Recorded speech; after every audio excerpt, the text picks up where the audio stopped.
Olá, tudo bem? Aqui é o professor Tarcísio Teixeira. Eu gostaria de compartilhar com vocês um comentário sobre um assunto que está na mídia, nos jornais, na internet e de interesse de todo o povo brasileiro, que é sobre o projeto de terceirização dos trabalhos que são realizados nas empresas.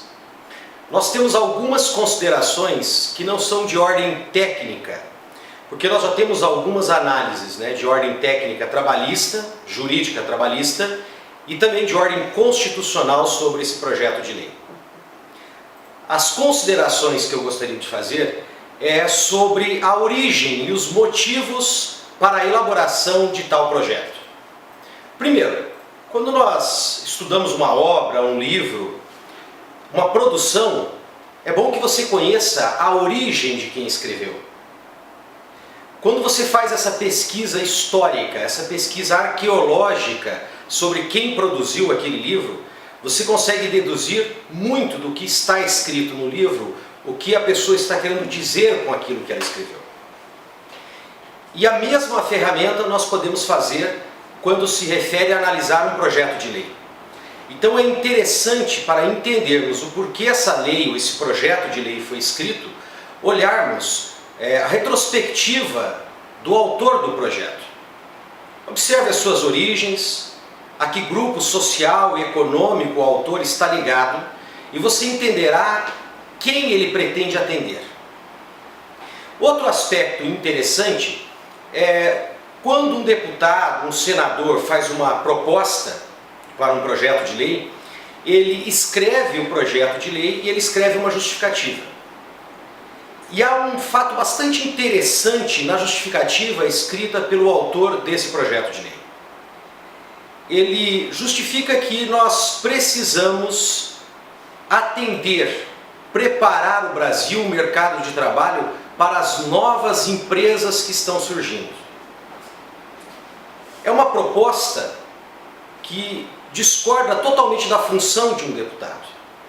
O deputado ele está ali para representar as pessoas do seu estado, da sua região, e não as empresas. Então se percebe pela justificativa que não está ali para atender os trabalhadores, mas sim as empresas. E nós temos que lembrar que tudo, as empresas, o sistema trabalhista, o sistema econômico e até mesmo a própria sociedade tem como foco o ser humano, a sua qualidade de vida, a sua dignidade. Nós não podemos inverter as coisas e colocar o homem em função da empresa. A empresa existe para atender o homem, para dar qualidade de vida a esse homem que está inserido na sociedade. E é interessante também nós olharmos para a história. O Brasil, no seu período de escravidão, gerava muito mais riquezas que a própria Inglaterra. Mas por que o Brasil era um país tão pobre? Ora, escravo não recebe salário. Consequentemente, não há giro, não há circulação de riquezas. E quando você adota um sistema trabalhista, no qual os salários vão diminuir, você está aproximando dessa situação de escravidão. E os dados estão aí, os fatos demonstram isso. O sistema terceirizado reduz o salário do trabalhador. E eu quero dar um aviso também aos empresários. Cuidado, viu?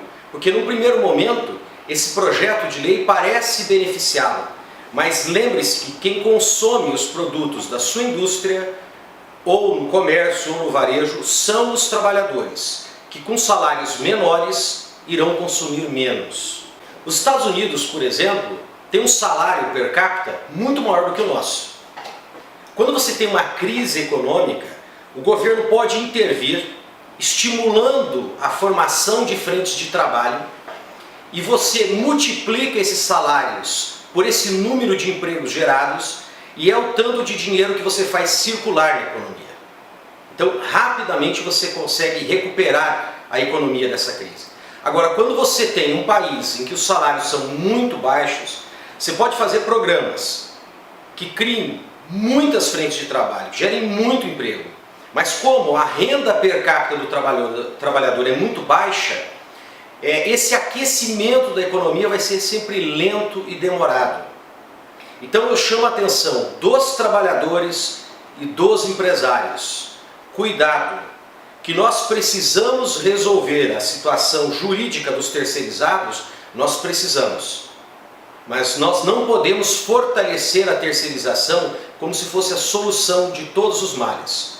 Aliás, se os empresários querem simplificar o seu trabalho para especializar-se naquilo que ele faz dentro da sua empresa, que é o foco da sua empresa, por que então a sociedade não fortalece o movimento cooperativista? Nós temos irregularidades também com as cooperativas de trabalho. Mas por que então os nossos deputados e senadores não gastam o seu tempo e a sua energia para melhorar o sistema cooperativista no Brasil, principalmente as cooperativas de trabalho? Muito obrigado.